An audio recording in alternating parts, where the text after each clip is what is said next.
Subscribe करें हमारे YouTube channel को और बेल आइकन को प्रेस करें हमारे लेटेस्ट वीडियोस को देखने के लिए।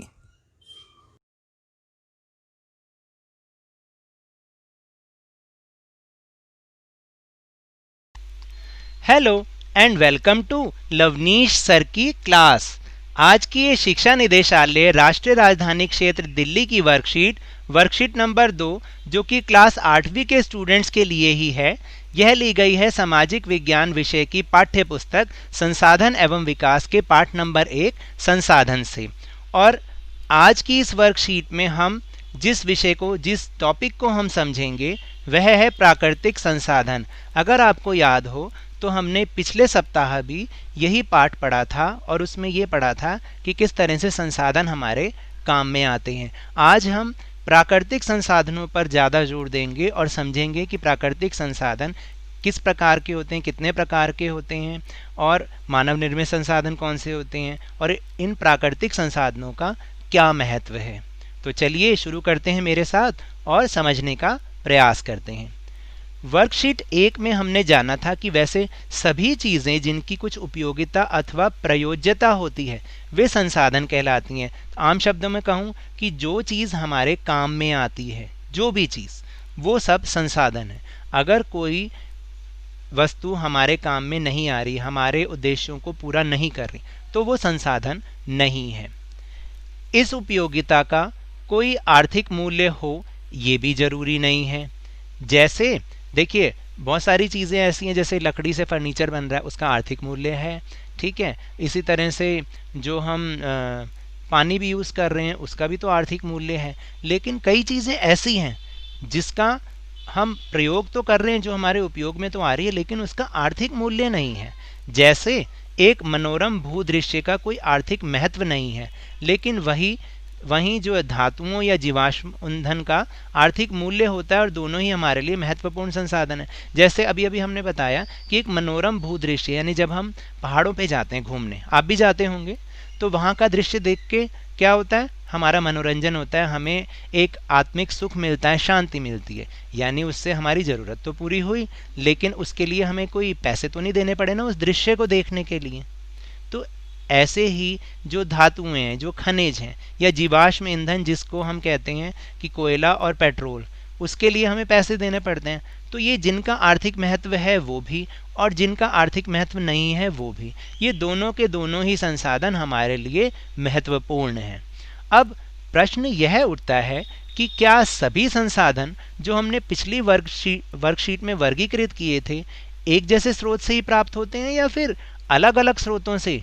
तो आइए फिर इसके लिए हम एक गतिविधि करते हैं। वो गतिविधि क्या है?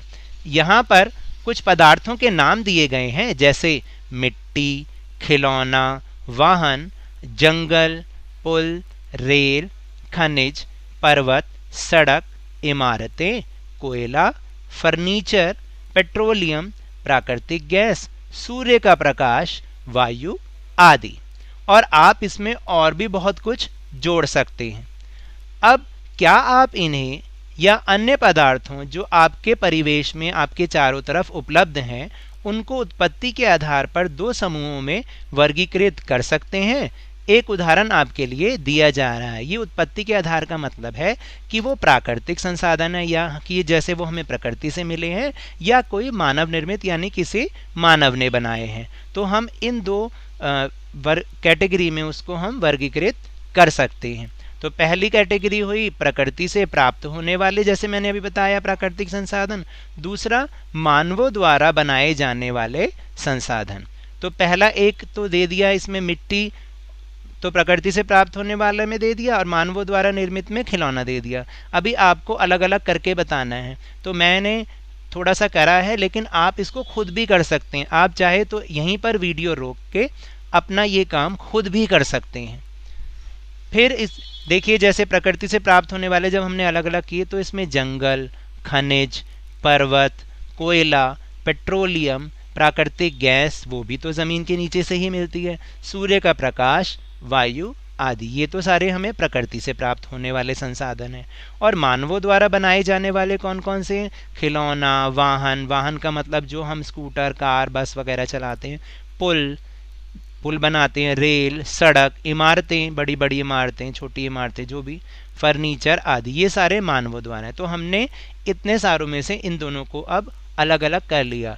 एक वो जो प्रकृति से प्राप्त होते हैं यानी प्राकृतिक संसाधन, दूसरे वो जो मानव द्वारा बनाए जाने वाले होते हैं, उन्हें हम क्या कहते हैं, मानव निर्मित संसाधन। तो अब बात करते हैं कि अब पहले कॉलम में हमारे द्वारा लिखे गए पदार्थों के बारे में क्या पता चलता है। जो हमने पहले कॉलम में लिखे प्रकृति से प्राप्त होने वालों में, तो इससे क्या पता चलता है।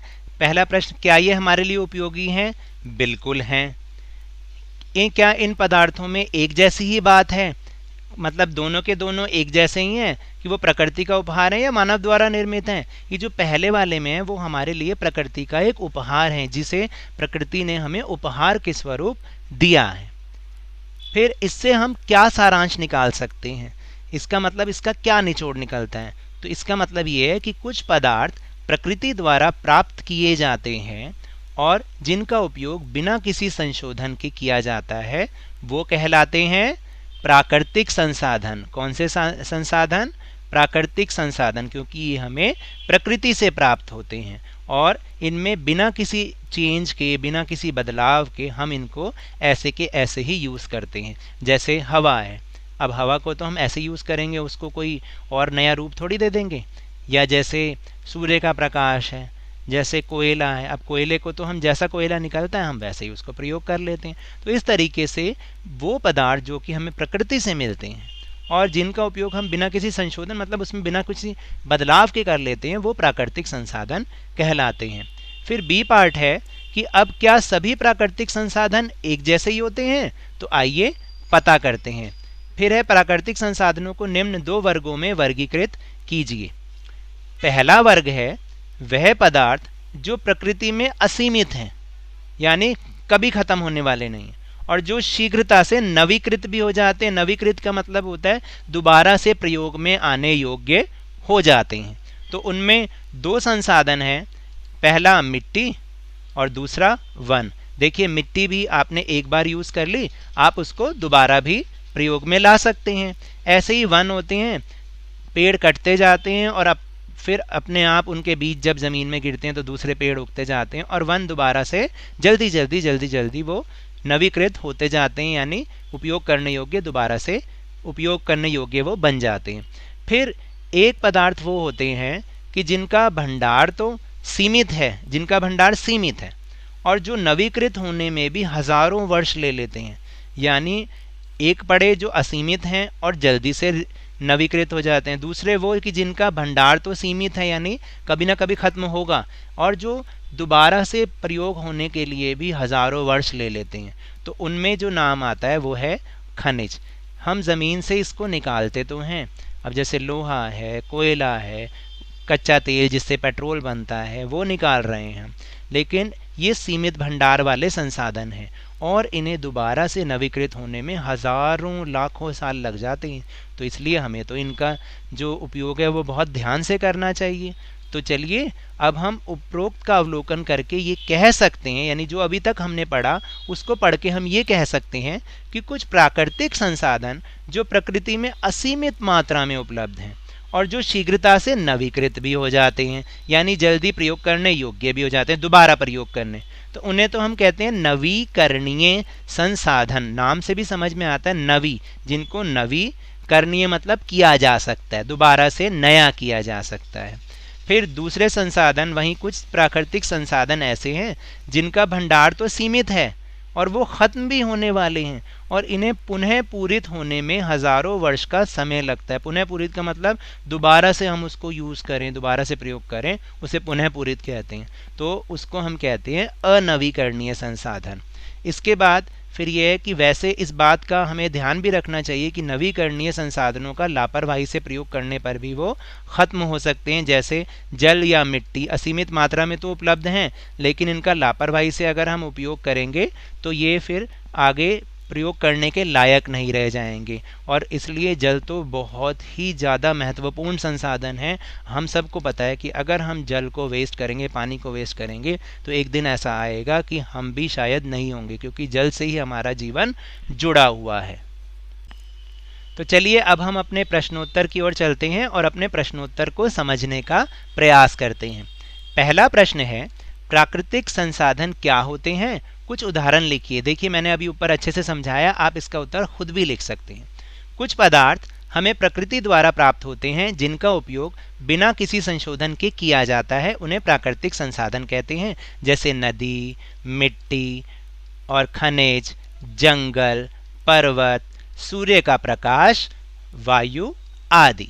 फिर दूसरा प्रश्न है कि नवीकरणीय और अनवीकरणीय संसाधनों के बीच उदाहरण सहित अंतर स्पष्ट कीजिए। तो पहले हम नवीकरणीय संसाधन के बारे में बताते हैं। नवीकरणीय संसाधन वो होते हैं कि जैसे कुछ प्राकृतिक संसाधन जो प्रकृति में असीमित मात्रा में उपलब्ध हैं और शीघ्रता से नवीकृत भी हो जाते हैं, उन्हें हम नवीकरणीय संसाधन कहते हैं। जैसे मिट्टी, वायु, जल, सूर्य का प्रकाश आदि। फिर है अनवीकरणीय संसाधन। वहीं कुछ प्राकृतिक संसाधन ऐसे भी होते हैं जिनका भंडार सीमित है और वे खत्म होने वाले हैं तथा उन्हें पुनः पूरित होने में भी हजारों वर्ष का समय लगता है। वे संसाधन अनवीकरणीय संसाधन कहलाते हैं, जैसे कोयला, पेट्रोल, खनिज आदि। फिर है तीसरा प्रश्न, निम्न प्राकृतिक संसाधनों को नवीकरणीय एवं अनवीकरणीय संसाधनों में वर्गीकृत कीजिए। और यहाँ पर बहुत सारे आपको जो है वो दे रखे हैं ये खनिजों के नाम, जैसे कोयला, वन, लोहा, जल, सूर्य का प्रकाश, पेट्रोल, वायु। इनको आपने अलग अलग करना है कि इसमें से नवीकरणीय कौन से हैं और अनवीकरणीय कौन से हैं। तो पहले हम बात करेंगे नवीकरणीय संसाधनों की। नवीकरणीय इनमें से छाटेंगे तो हमारे सामने आएगा वन, जल, सूर्य का प्रकाश और वायु। और अनवीकरणीय छाटेंगे तो कोयला, पेट्रोल और खनिज। खनिज यानी जो जमीन के नीचे से निकाले जाते हैं। चलिए अब चलते हैं प्रश्न नंबर 4 पर, जो कि बहुत ही मज़ेदार है। मीठे पानी के स्रोतों के खत्म होने के बाद पृथ्वी पर जीवन विषय पर एक काल्पनिक कहानी लिखिए।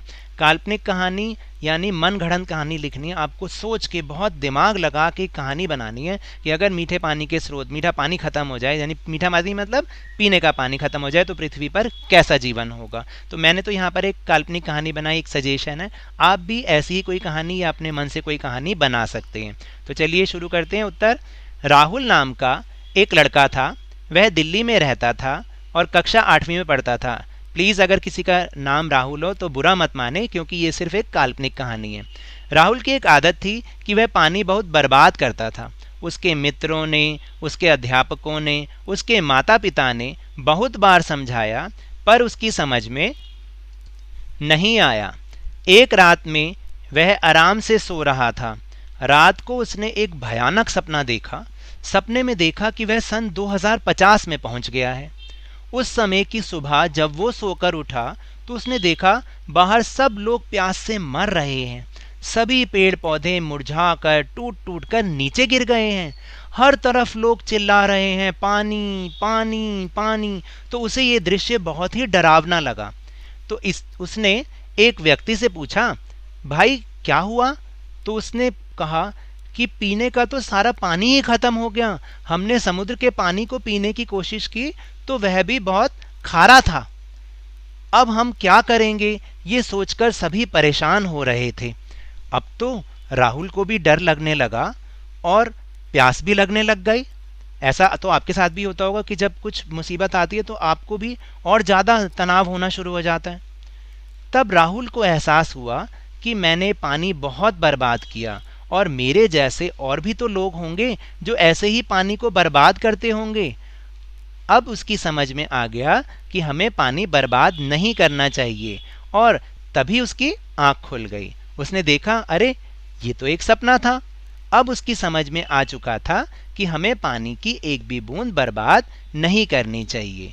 तो ये तो थी हमारी आज की वर्कशीट। अगर आपको मेरे इस तरह समझाने से थोड़ा सा भी समझ में आया हो तो इस चैनल को ज़्यादा से ज़्यादा सब्सक्राइब कीजिए, लाइक कीजिए और बहुत ही ज़्यादा शेयर कीजिए और मेरे साथ इसी तरह वर्कशीट को समझते रहिए, लेकिन ध्यान और मन लगाकर ज़रूर पढ़ते रहिए। धन्यवाद।